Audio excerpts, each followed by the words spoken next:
এই জন্য বিশ্বনবী বললেন, ক্বালা মান সাদাকা বিহি ওয়া মান আমিলা বিহি উজরা ওয়া মান হাকামা বিহি আদালা ওয়া মান দাআ ইলাইহি উদিয়া ইলা সিরাতিম মুস্তাকিম।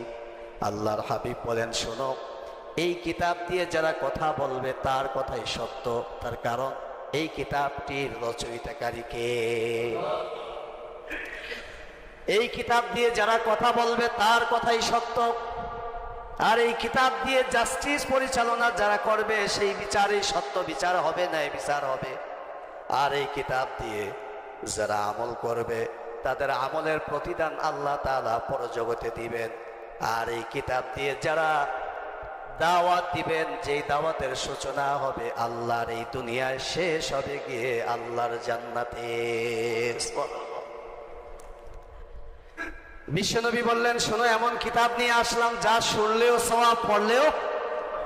আল্লাহ রাব্বুল আলামিন বলেন, ওয়াইদা কুরিআল কুরআনু ফাসতামিউ লাহু ওয়া আনসিতু লাআল্লাকুম তুরহামুন।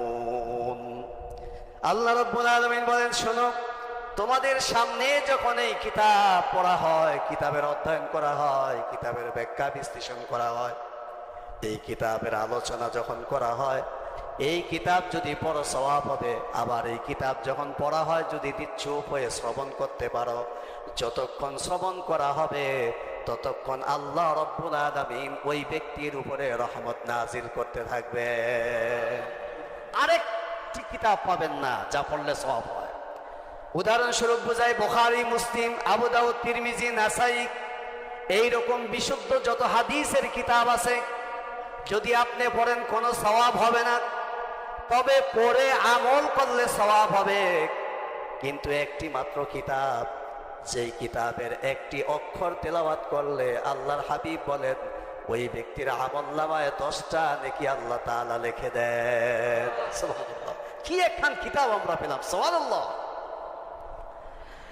আল্লাহ রাব্বুল আলামিনের হাবিব এই কথা বলার পরে লোকেরা বলল, তাই নাকি? রাসূল বললেন, হ্যাঁ, শুধু তাই নয়, এই কিতাব যদি তোমরা অধ্যয়ন করো, এই কিতাবকে যদি গ্রহণ করে নাও, এই কিতাব যদি তোমরা গ্রহণ করে তেলাওয়াত করো, আমল করো, তাহলে তোমাদের অবস্থা কি হবে? তোমাদের ঈমানটা এত বৃদ্ধি পাবে, এত জিয়াদা হয়ে যাবে, বৃদ্ধি পেতে পেতে এমন একটা হালত হয়ে যাবে, পৃথিবীতে যতদিন বাঁচবা সব সময় আল্লাহর উপরেই তোমরা ভরসা করবে। সুবহানাল্লাহ।